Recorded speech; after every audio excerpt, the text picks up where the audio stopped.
Hello everyone, welcome to my channel DSC, that is Dynamic School of Excellence. As you know that we have been doing this chapter Nationalism in India from class 10 history. So हमने already तीन topics discuss कर लिए हैं.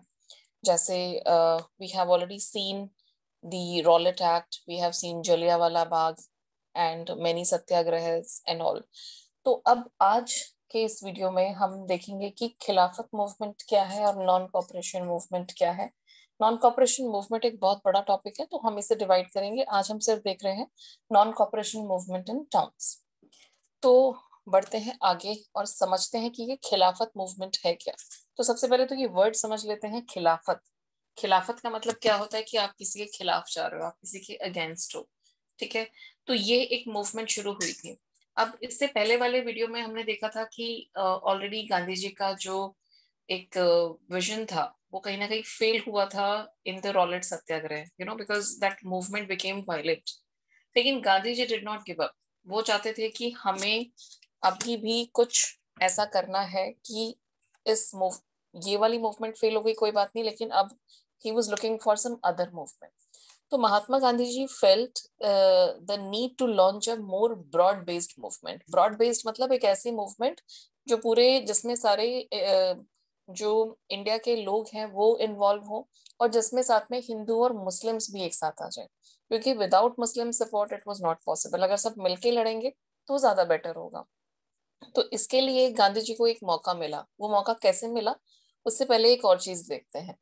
जब first world war खत्म हुआ 1919 में, और ये वही टाइम था जब ये सारी चीजें चल रही थी, because this Jallianwala Bagh incident also had taken place in 1999.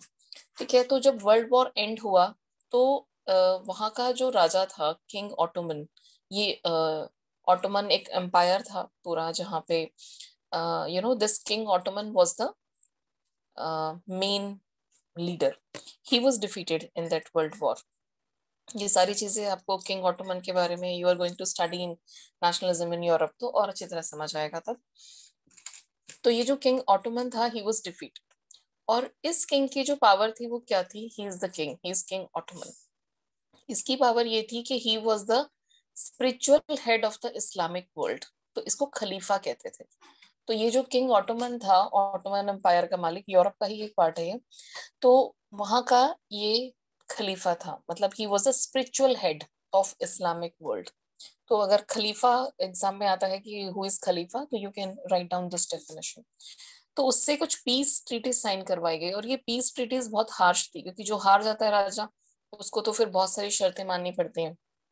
तो जो बाकी के जो कंट्रीज थे, उन्होंने काफी हार्श ट्रीटीज इसके ऊपर, इनके ऊपर लगा दी थी. तो ही वॉज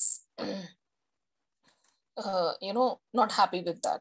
अब जितने भी मुस्लिम्स थे all over the world, they were also not happy with such thing. तो इंडिया में भी इसके खिलाफ एक मूवमेंट शुरू की गई. तो शौकत अली और मोहम्मद अली नाम के दो ब्रदर्स थे, जिन्होंने 1919 में बॉम्बे में एक खिलाफत कमेटी बनाई. और इस खिलाफत कमेटी को क्यों बनाया, just they wanted to defend the power of king Ottoman. तो किंग ऑटोमन की पावर को, अपने खलीफा की पावर को डिफेंड करने के लिए उन्होंने एक खिलाफत कमेटी बनाई, जिस कमेटी को बनाया गया था बाय शौकत अली एंड मोहम्मद अली. ये छोटे छोटे पॉइंट्स याद रखने हैं, क्योंकि यही आपके जो ऑब्जेक्टिव क्वेश्चंस आएंगे उसके लिए जरूरी है. उन्होंने ये कमेटी बना दी. अब उनको भी कहीं ना कहीं हिंदूज का सपोर्ट चाहिए था, क्योंकि हिंदूज मेजोरिटी में थे. तो ये जो ब्रदर्स थे, इन्होंने गांधी जी से कहा कि भाई क्या एक कोई पॉसिबिलिटी है कि हम एक यूनाइटेड मास एक्शन ले इस इश्यू पे. यूनाइटेड मास एक्शन मतलब कि बहुत सारे लोगों को इकट्ठा करके फिर हम एक्ट करें तो ज्यादा फर्क पड़ेगा. एक दो लोगों के अपोज करने से कुछ नहीं होगा. तो Gandhi ji saw this as an opportunity to bring Muslims under the umbrella of unified national movement. तो यहाँ पे गांधी जी को लगा कि अब हमारे पास एक अपॉर्चुनिटी आ गई है कि now we can unite the Hindu as well as the Muslim. तब उन्होंने डिसाइड किया कि हम नॉन कॉपरेशन मूवमेंट शुरू करेंगे. उसके लिए उन्होंने कैलकाटा में एक सेशन रखा, और कांग्रेस के जो भी लीडर्स थे उन्हें बुलाया. And this was held in September 1920। अब मैंने इसको इतना एम्फसाइज क्यों किया है यहाँ पे, क्योंकि ये आपका मैप का क्वेश्चन है एग्जाम में। ये एक क्वेश्चन इसमें से जरूर आता है कि जो गांधी जी के जो बहुत सारे सेशंस हुए थे, कांग्रेस के जो सेशंस हुए थे, वो कहाँ कहाँ पे हुए थे। तो सितंबर 1920 वाला सेशन कहाँ हुआ था, अगर ये आता है तो you have to mark Calcutta, जो है वेस्ट बंगाल में, ठीक है, ईस्ट साइड पे। एक और वीडियो में मैं सारे जो मैप वर्क है वो भी डिस्कस करेंगे, तब ये और चीजें अच्छी तरह समझाऊंगी। बट अभी आपको ये याद रखना है कि जो ये सेशंस हुए थे कहाँ हुए थे और क्यों हुए थे। तो ये जो सेशन हुआ था, this was held to start non cooperation movement. मतलब वो सब जो कांग्रेस लीडर्स थे, he wanted to convince them कि हमें ये नॉन कॉपरेशन मूवमेंट शुरू करनी है along with this Khilafat movement. तो इस खिलाफत मूवमेंट में, जिसमें खलीफा की पावर को डिफेंड करना था, इस जिसमें हमने ये चीजें देखी हैं, उसके साथ गांधी जी ने अपनी नॉन कॉपरेशन मूवमेंट भी यहाँ पे लॉन्च कर दी। तो दिस इज खिलाफत मूवमेंट, ठीक है। अब नॉन कॉपरेशन मूवमेंट है क्या, इसमें हुआ क्या, क्या किया गया, गांधी जी ने क्या ऐसा प्लान बनाया नॉन कॉपरेशन मूवमेंट में, क्या ऐसे पॉइंट्स डिस्कस करे कि ये नॉन कॉपरेशन मूवमेंट के लिए उन्होंने कन्विंस करने की कोशिश की। तो अपनी गांधी जी ने एक बुक लिखी है हिंद स्वराज, ये याद रखना है आपको। 1909 में उन्होंने एक बुक पब्लिश की थी, हिंद स्वराज। उसमें उन्होंने कुछ चीजें बताई थी। उन्होंने कहा था कि ये जो ब्रिटिशर्स है ना, they are able to survive and they are able to establish their rule in India just because of Indians cooperation. क्योंकि हम लोग उन्हें कहीं ना कहीं हेल्प कर रहे हैं। जो भी गवर्नमेंट जॉब्स हैं, जैसे वहाँ पे जो इंडिया में जो समय स्कूल्स थे, कॉलेजेस थे, वहाँ पे इंडियन टीचर्स थे, इंडिया के ही लोग पढ़ा रहे थे। भले ही ब्रिटिशर्स ने स्कूल खोले हुए थे, कॉलेजेस खोले हुए थे, बट वहाँ पे इंडियंस ही पढ़ाते थे, ठीक है। Likewise in courts also there were lawyers, सारे लीगल काम करने के लिए लॉयर्स थे। There were so many civil services, police में भी सारे इंडियन सिपाहीज होते थे, ठीक है। तो there were so many things where Indians were involve. तो गांधी जी को लगा कि अगर हम उनके साथ सब उनको कोऑपरेट ना करें, अगर हम ये सारी उनकी जो हम उन्हें सर्विसेज दे रहे हैं वो बंद कर दे, तो इससे क्या होगा कि they their rule will collapse in India, so they won't be able to you know rule in our country. ये एक बेसिक कॉन्सेप्ट था बिहाइंड नॉन कॉपरेशन मूवमेंट, कि भाई इनके साथ कॉपरेट मत करो, इनकी सर्विसेज जो हम इनको दे रहे हैं वो बंद कर देते हैं, इनको जो हम हेल्प कर रहे हैं काम करने में वो बंद कर देते हैं, ठीक है। तो इसके लिए उन्होंने लोगों से बात की, कांग्रेस लीडर्स से बात की। तो जो कांग्रेस लीडर्स थे, they were quite concerned about the movement. उनको लगा कि हाँ, ऐसी किसी मूवमेंट की जरूरत तो हमें है, लेकिन they were reluctant to boycott council elections. Reluctant मतलब अनविलिंग, वो नहीं चाहते थे कि हम जो काउंसिल इलेक्शंस हैं, जो लोकल लेवल के इलेक्शंस होते हैं, हम वो बॉयकॉट करें। क्योंकि कहीं ना कहीं इलेक्शंस के थ्रू क्या होता है ना, कि इंडियंस को एक कहीं ना कहीं एक पावर मिल जाती है। हमने पावर शेयरिंग में भी ये चीज देखी थी कि इलेक्शन एक तरीका है कि आपको एक रिप्रेजेंटेशन मिल जाता है, अपने एरिया की कमांड आपके हाथ में आ जाती है, तो फिर बिल्कुल ही कुछ नहीं रहेगा हमारे हाथ में। तो they did not want to boycott that, क्योंकि इलेक्शंस होने वाले थे नवंबर 1920 में। अब हम हिस्ट्री पढ़ रहे हैं तो ये छोटी छोटी चीजें आपको याद रखनी है। तो और दूसरी चीज, उनको ये भी डर था कि शायद इससे कोई पॉपुलर, ये फिर से वायलेंस में ना कन्वर्ट हो जाए जैसे पहले हुआ था। तो this should not happen, history should not be repeated here. तो अगर ये क्वेश्चन आता है कि कांग्रेस लीडर्स क्यों नहीं चाहते थे, व्हाई दे वर रिलक्टेंट, तो आपको ये पॉइंट्स लिखने हैं। क्योंकि एक तो उनको काउंसिल इलेक्शंस नहीं बॉयकॉट करने थे, खत्म नहीं करने थे, और उनको लग रहा था कि कहीं इससे दोबारा से वायलेंस ना शुरू हो जाए, इसलिए।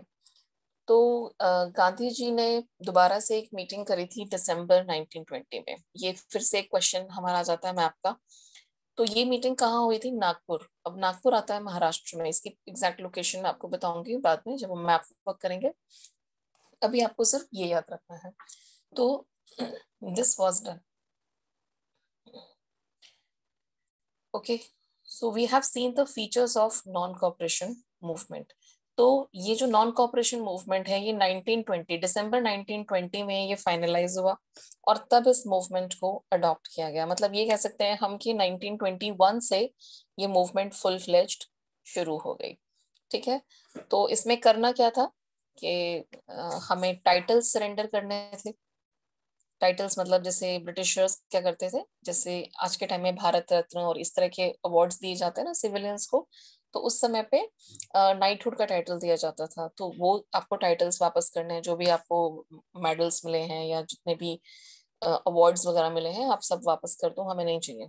गांधी जी ने कहा ठीक है, सारी सर्विसेज बॉयकॉट कर दो, स्कूल कॉलेजेस जाना बंद कर दो। इस तरह की मूवमेंट उन्होंने शुरू की। तो अब ये मूवमेंट टाउन में हो गई इम्प्लीमेंटेड। तो शहरों में क्या किया, जो स्टूडेंट्स थे they left government controlled schools and colleges, students ने वहां पे जाना बंद कर दिया। जो हेडमास्टर्स और टीचर्स थे दे रिजाइंड, उन्होंने अपनी जॉब से रिजाइन कर दिया। Lawyers also give up services. इसी तरह से और भी जो बहुत सारे लोग थे उन्होंने अपनी जॉब्स छोड़ दी। सिविल सर्विसेज जो थी सबने बॉयकॉट कर दी। काउंसिल इलेक्शंस थे वो भी बॉयकॉट हो गए। लोगों ने कहा कि हम इलेक्शंस भी नहीं लड़ेंगे। अपने अपने जो, सिर्फ एक ने मना नहीं किया था, वो है मद्रास, ये याद रखना है आपको। तो मद्रास के जो लोग थे उन्होंने कहा कि नहीं, हम नहीं करेंगे। तो वहां पे एक जस्टिस पार्टी थी। इन्होंने क्यों नहीं किया था, क्योंकि ये कहीं ना कहीं नॉन ब्राह्मण कम्युनिटी को बिलोंग करते थे, और इनको ऐसा लगा कि यही हमारे पास एक तरीका है through which we can gain some power. क्योंकि पावर शेयरिंग में हमने पढ़ा था ना कि जब आप इलेक्शन लड़ते हो, रिप्रेजेंटेशन मिलती है, तो we can get some power there. तो इस वजह से उन्होंने नहीं सिर्फ मना किया था, बाकी सब ने बॉयकॉट कर दिए थे इलेक्शंस। रविंद्रनाथ टैगोर, जानते हैं हम इन्हें, इन्होंने, इनको एक टाइटल मिला था नाइटहुड का, तो इन्होंने वो टाइटल भी सरेंडर कर दिया था। इन्होंने, और he was very displeased with that Jallianwala Bagh massacre, तो इनको बहुत गुस्सा आया था। वो भी एक रीजन था कि इन्होंने अपना वो जो नाइटहुड का टाइटल था वो वापस कर दिया। उसके अलावा लोगों ने क्या किया, जितने भी जो फॉरेन गुड्स जो वो खरीदते थे, उसमें बड़ा फैशन था, लोगों को बड़ा पसंद था फॉरेन गुड्स वगैरह खरीदना, सो दे वर आल्सो बायकॉटेड। ठीक है, ये उन्होंने किया। उसके अलावा जो लिकर शॉप्स थी उनको पिकेट करना शुरू कर दिया। पिकेटिंग क्या होती है, ये क्वेश्चन आता है कई बार, व्हाट इज पिकेटिंग। तो पिकेटिंग का मतलब होता है when you block the entrance of a shop और अ फैक्ट्री। आप जब वहां पे डेमोन्स्ट्रेशन करते हो, धरना देते हो, लोगों को अंदर आने नहीं देते हो, उसको कहते हैं पिकेटिंग। तो ये शॉप्स को पिकेट किया गया, लोगों ने इकट्ठा हो गए जाके, जो लिकर शॉप्स होती हैं, जो शराब की दुकानें होती हैं, कि भाई हम आपको ये शराब नहीं बेचने देंगे जो फॉरेन लिकर है वो। तो इस तरह से ये सारी चीजें शुरू हुई। और जो फॉरेन क्लोथ्स थे they were burnt in bonfire. तो बॉनफायर क्या होती है, इस तरह से बीच में लकड़ी से आग जलाई, जैसे होली पे जलाते हैं, और उसमें लोग आके अपने जो फॉरेन क्लोथ्स थे वो, मतलब सबने बहिष्कार कर दिया। बॉयकॉट का मतलब क्या होता है, आपने उसको तिलांजलि दे दी। So this was done in this non cooperation movement. तो बहुत सारी चीजें हैं, ये क्वेश्चंस किस तरह से पूछे जाते हैं, कुछ भी आ जाए आपको इसमें से ही चीजें सोच समझ के लिखनी है। तो ये है non cooperation movement in town. अब उसके बाद इसकी इफेक्ट्स क्या थी नॉन कॉपरेशन मूवमेंट की। तो नॉन कॉपरेशन मूवमेंट की जो इफेक्ट्स थी, इसका फायदा क्या हुआ कि जो इम्पोर्ट था फॉरेन गुड्स का, ये मैंने 3 पॉइंट्स लगे हैं, 3 मार्क्स का क्वेश्चन है ये, तो आपको पता होना चाहिए। It declined bye 50%।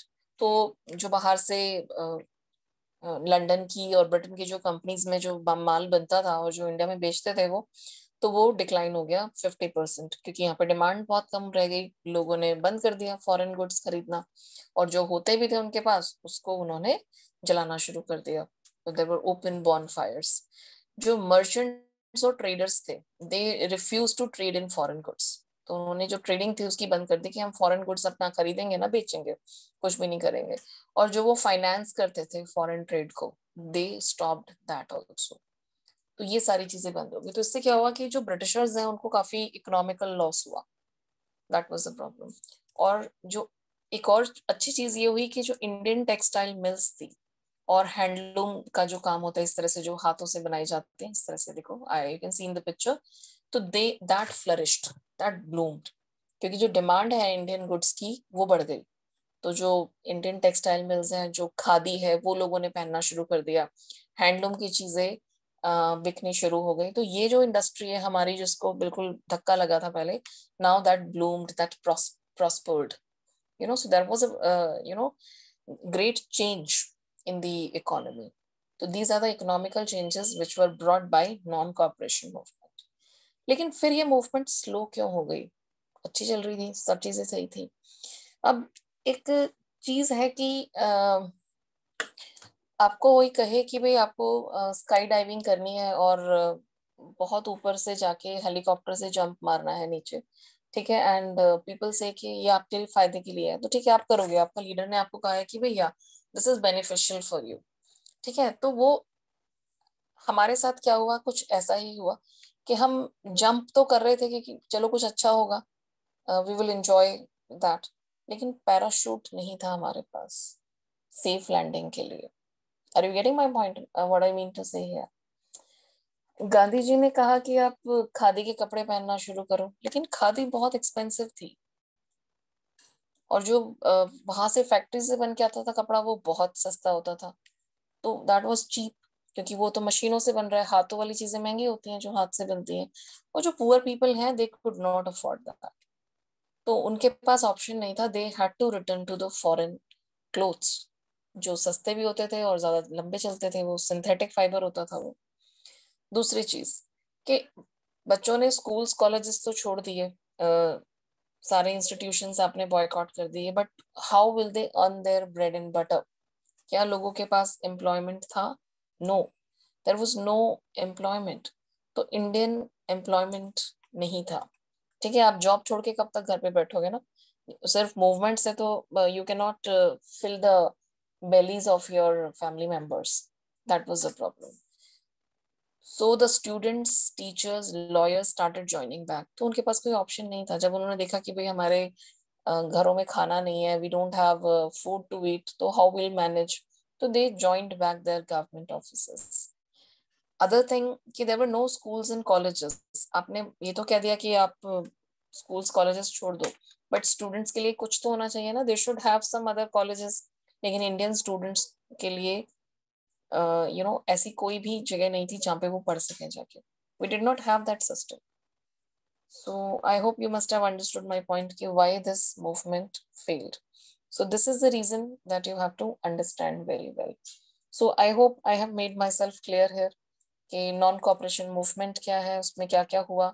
Main point सिर्फ याद रखना है आपको कि नॉन कॉपरेशन का मतलब है कि आप उनकी हेल्प मत करो, ठीक है, आप इलेक्शंस मत लड़ो, आप फॉरेन गुड्स मत खरीदो, उनकी बनाई हुई चीजें मत खरीदो, और उनके बनाए हुए जो इंस्टीट्यूशंस हैं वहां पे काम मत करो, basically this is non cooperation movement, ठीक है, तो इसके फायदे भी हुए, और लेकिन ये मूवमेंट इतनी ज्यादा, मतलब शहरों में specially in towns it was not very successful, तो उसके रीजंस भी मैंने आपको बता दिए कि हमारे पास ऑल्टरनेटिव नहीं थे, कि भाई आपने ये तो छोड़ दिया, अब वो करेंगे क्या, so due to this this movement was not very much effective.